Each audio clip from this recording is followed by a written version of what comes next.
ভিডিঅ'টো দেখি ভাবিছে চাগে ন আপোনালোকে মই বিয়া খাবলৈ গৈছোঁ বুলি। না বিয়া খাবলৈ নাই যোৱা। ভণ্টি আৰু আমি দুজনী আহিছোঁ আমাৰ ঘিলামৰাত বাৰ্ষিক অভিনন্দন অনুষ্ঠানলৈ বুলি। যিহেতু আমাৰ ঢকুৱাখানা সমষ্টিৰ বিধায়ক নৱকুমাৰ দলে ডাঙৰীয়াই প্ৰতি বছৰে তেওঁ পাতি আহিছে। প্ৰথম বিভাগত যিসকল ছাত্ৰ ছাত্ৰীয়ে উত্তীৰ্ণ হৈছিল হায়াৰ ছেকেণ্ডাৰী আৰু মেট্ৰিক পৰীক্ষাত, তো তেওঁলোকক অভিনন্দন জনাইছে। আৰু এইফালে ঋষিকেশ ছাৰে পঢ়ি আছে, ভাষণ দিছে আৰু আমাৰ মৰমৰ জুবিনদাৰ কথা কৈছে, আনে যোৱা বাটে গানটো কোনে গাইছিল বুলি। আৰু এয়া দেখিছেনে মানুহবোৰে চবে ভাত খাবৰ কাৰণে ধুনীয়াকৈ লাইন পাতিছে আৰু ময়ো ভাত খাবৰ কাৰণে আহি গ'লোঁ। এইফালে দেখিছেনে বঢ়ি আছে, ভাতটো খাই লওঁ তো আপোনালোক ব'লক তাৰপাছত দেখাই আছোঁ।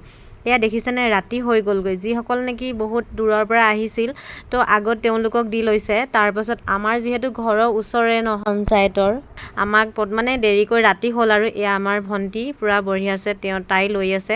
তাৰপাছত এয়া দেখিছেনে এইবোৰ বস্তু দিছে, এটা বেগ দিছে আৰু এইখন অভিনন্দন পত্ৰ দিছে। তো আজিলৈ বাই।